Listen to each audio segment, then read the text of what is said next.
Bismillahirrahmanirrahim. Next topic we are going to start, that is electrical conduction by electrons and hole in semiconductors.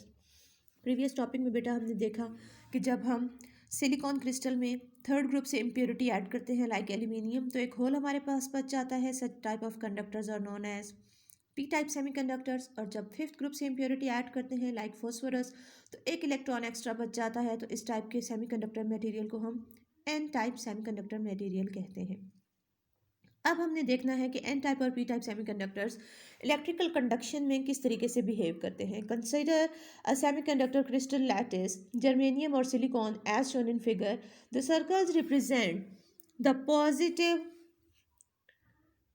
ion cores of silicon or germanium atoms, and the blue dots are valence electrons. These electrons are bound by covalent bonds. However, at room temperature they have thermal kinetic energies which in case of some electrons is so vigorous.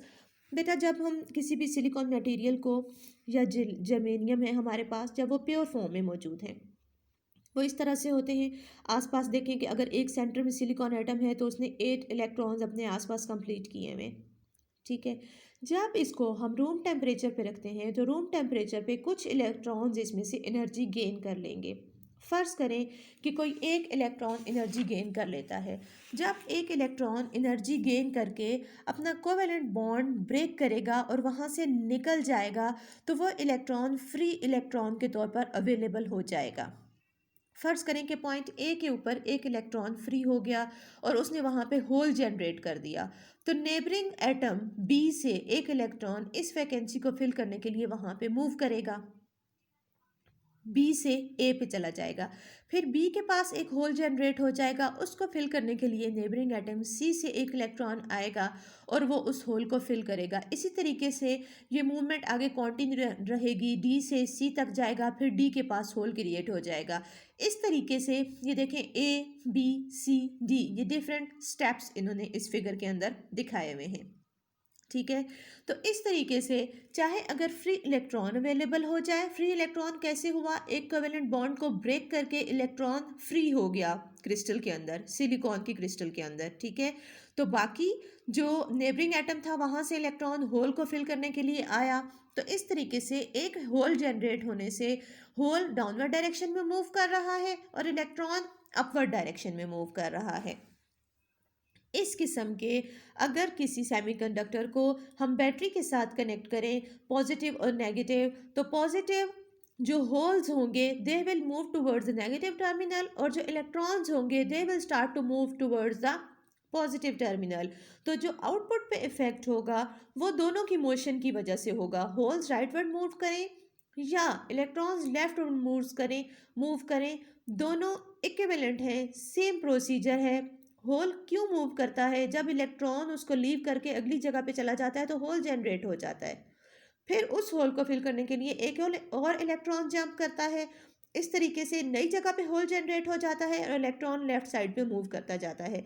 इस तरीके से ये movement of electrons and holes continue रहती है और electrons flow करते हैं. Next topic है आपका super conductors. There are some materials whose resistivity becomes zero below a certain temperature, TC called critical temperature. Super conductors के लिए वो टेम्परेचर जिसके ऊपर उनकी रेजिस्टिविटी की वैल्यू ज़ीरो हो जाती है is known as critical temperature. Critical temperature की डेफिनेशन आपको आनी चाहिए. ये बाज़ MCQs में भी आ जाता है कि that temperature at which the resistivity of superconductors becomes zero is called critical temperature. ये short questions में भी आ जाता है. ठीक है. resistivity temperature ग्राफ उसने शो किया है. such materials are called superconductors. When the resistance of a material drops zero, no energy is dissipated and the current once established continues to exist indefinitely without the source of EMF. The first superconductor was discovered in 1911 by Orans when it was observed that electrical resistance of mercury disappears suddenly as the temperature is reduced below 4.2 Kelvin. Mercury 4.2 kelvin से जैसे ही नीचे temperature जाता है zero resistivity show करता है. Some other metals such as aluminium, tin and lead, aluminium 1.18 K पे and tin 3.72 K पे and lead at 7.2 Kelvin become superconductors at very low temperatures. In a new class of ceramic materials was discovered that some superconductors at temperature as high as 125 Kelvin और later on 77 Kelvin पे भी superconductors discover होने लगे. Recently, a complex crystalline structure known as yttrium barium copper oxide, ये उसका formula है, have been discovered to become superconductor at 173 Kelvin or minus 110 degree centigrade.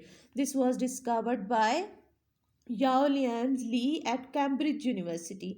Perhaps one may discover superconductors even at room temperature will be discovered, and the day will be a new revolution in electrical technology. Superconductors have many technological advantages such as magnetic resonance imaging (MRI), magnetic levitation trains, powerful but small electronic motors, faster computer chips हैं. ये सम of the applications हैं super conductors की.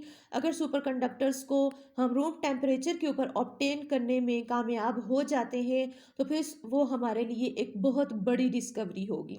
यहाँ पर ये कुछ materials के critical temperatures लिखे हुए हैं. सबसे पहले आपको सुपर कंडक्टर की डेफिनेशन आनी चाहिए. उसके बाद आपको फर्स्ट डिस्कवरी का ईयर याद होना चाहिए. कौन सा हमने इस वक्त एलिमेंट डिस्कवर किया था? Mercury at 4.2 kelvin. Later on aluminium, tin और लेड, तीनों के आपको क्रिटिकल टेम्परेचर्स की वैल्यूज़ याद होनी चाहिए. और यट्रियम बेरियम ऑक्साइड जो कि ज़रा हायर टेम्परेचर पे सुपर कंडक्टर बन जाता है 163 केल्विन या -110 डिग्री सेंटीग्रेड. और ये फिर उसकी कुछ एप्लीकेशंस हैं. नेक्स्ट आपका टॉपिक है मैग्नेटिक प्रॉपर्टीज़ ऑफ सॉलिड. ये इंशाल्लाह फिर मैं आपको लेटर बाद में एक्सप्लेन करूँगी.